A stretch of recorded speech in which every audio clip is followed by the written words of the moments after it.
Hello नमस्ते, हम कुछ नहीं समझते। तो नमस्कार बंधु, once again I am back with another video। So আজকে দেরি না করে আমি শুদ্ধ বাংলা থেকে চলে যাচ্ছি আমাদের ইমোশন সিলেটিতে। তো মূল কথা হইল কি এটা যে বন্ধুগণ, আজকে তোমরা সবাই অনুভব করতে পারা যে কি হারে গরম। আর খালি আজকে না, গতকালকে গত পরশু দিন আর আগের দিন এরকম 2-3 দিন ধরিয়া এরকম ঠাটাফুটা গরম, মানে এটা আগুন মারে, যেরকম আগুন, এটা হওয়ার মতন না। আর আমরা এটাও জানি যে গতকালকে বিয়ার ডেট আছে, বহুত মানুষের নিমন্ত্রিত আসলাই, হয়তো বা বিয়ার চেয়ার গেছো। গতকালকে একটা বিয়ার ডেট আসতো, মানে এর আগের দিন অধিবাস, এর আগের দিন মেহেন্দি এক্সেট্রা এক্সেট্রা বহুত ধরনের রিচুয়ালস হয়েছে।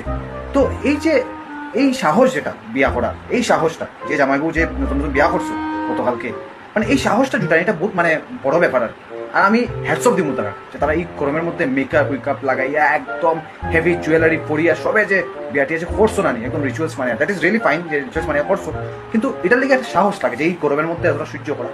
I really appreciate, hats off to all of you. আর যারা যারা নিমন্ত্রিত মানুষ, যারা যারা গেছো তোমরা, মানে তোমরা তো আরো বড় হ্যাটস অফ রিয়েলি। তোমরা সাজিয়া উজিয়া বহুত জনে দেখছি শেরবানি উরবানি লাগিয়ে গেছো এই গরমের মধ্যে, ঠাটা ফুড়ার গরমের মধ্যে। তো এটাই আর কি, মানে এটা লিগে বহুত সাহায্য লাগে। মানে আমার দ্বারা হয়েছে না, এটা আলাদা কথা, নিমন্ত্রণ আসলো না আমার কিছু, বাট আমার দ্বারা হয়েছে না এই গরমের মধ্যে যাওয়া। বাই, আর রাখি, sorry, tata, bye bye, good night.